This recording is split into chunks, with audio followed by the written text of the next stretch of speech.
Hello, welcome to another episode of the Princess Talks. Hi there, I'm the Princess, and I'll be talking with you as usual. First, let me just say this. Thank you all for tuning in each and every week. Those of you who have, please don't forget to tell your friends. To all my new viewers, thank you so very much. Well, without further ado, let's get to it. Although I have to say, it's a gorgeous day. Please, make sure you're outside enjoying yourself. It's another gorgeous day. But please be safe. Do not stand in the sun too long trying to get a tan. Which brings me to this week's episode. White folks who are too tanned. That's right.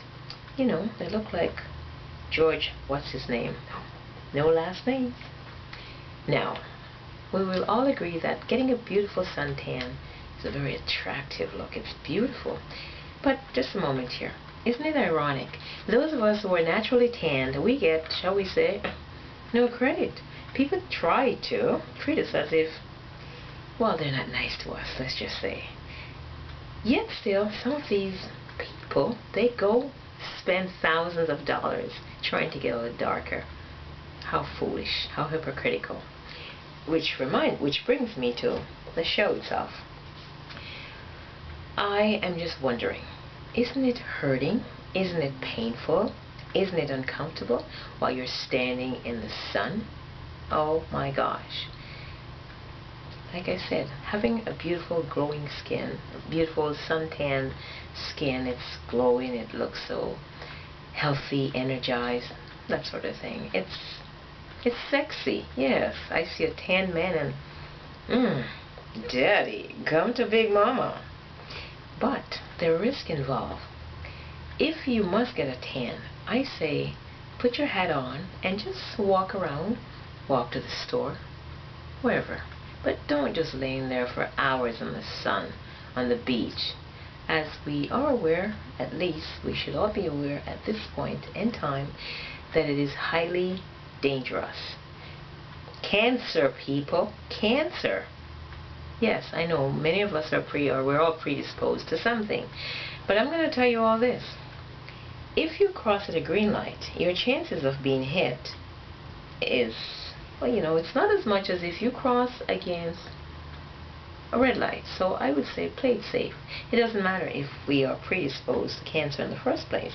The fact of the matter, if you're in the sun constantly for a long time, yeah, you are putting your skin at risk. Not to mention, the sun isn't what it used to be. But I'm not going to debate what the world is, experiencing right now in terms of global warming. I'll just leave that for another time. So I'm begging you, those of you who are white or other lighter shade people, please, please take care of your skin. Take care of yourself. I just saw a young girl the other day talking about what she endured after years of sun tanning. Besides, I don't understand it. Why are young girls getting a suntan anyway? I know we're all vain to some degree, but a suntan and a youngster, teenager?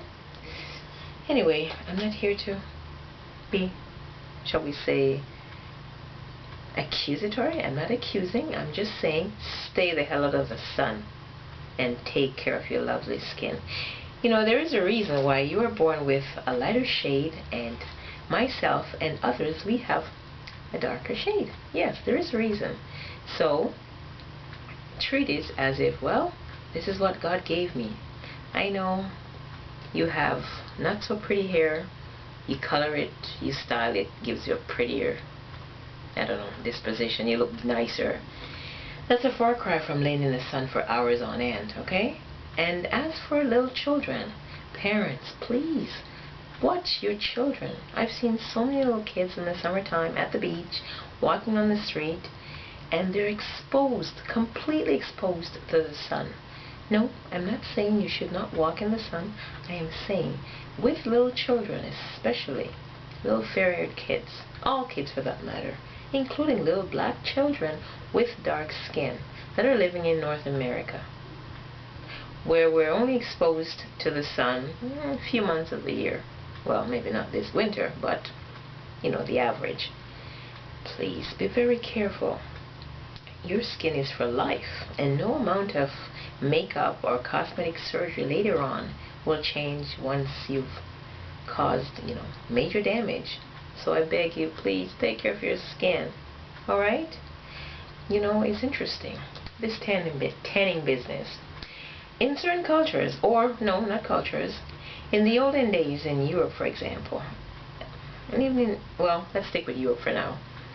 To be tanned meant you were part of the peasant race. That's right.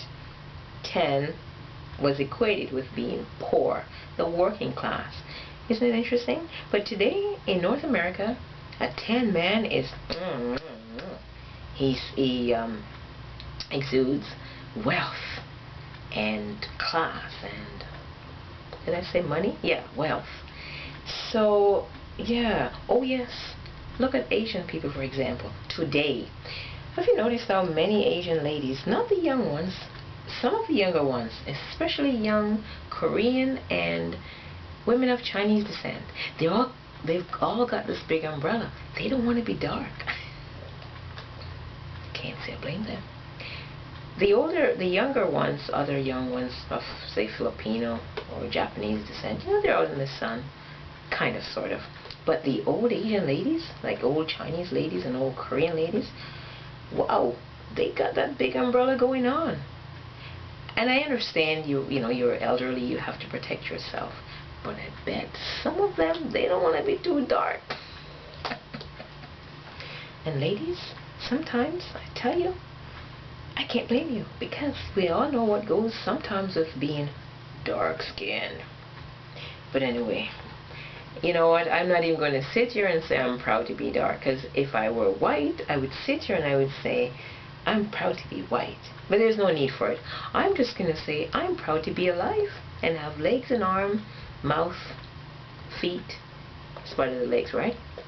Anyway, so that's my show. Well, not the end as yet, but that's what I have to talk to you about this week. Please stay out of the sun. Take care of yourself. Now, for today's do's and don'ts, oh my gosh, let's talk about big-breasted women. Women who show too much cleavage. Ladies, I know, it is hard sometimes to hide it. It is. But, showing it all the time when you're going out, not good, not good. Let them wonder what's under there. Something tight and not too tight, but something fitted. That's it, fitted. Let them think, Let them say, seriously, sometimes there's just too much cleavage. It's like you can pick it up and throw it across your shoulder or throw it at the next person going by. No one is saying you should be embarrassed of having, shall we say, an ample bosom. But sometimes, and we see these movie stars, too much. And even if I were flat-chested, no, I am not envious. Just like I think women should not wear pants in church, I think women sometimes show too much cleavage, especially when you're going to certain places. For example, you're at work or you're in church. If you're going to a nightclub or you're going to dinner, it's a nice hot day, why not? But for God's sake, in the middle of winter, I don't need to see your cleavage, and neither does the rest of society. Like I say, be proud of it, but there's no reason why you should choke us with it.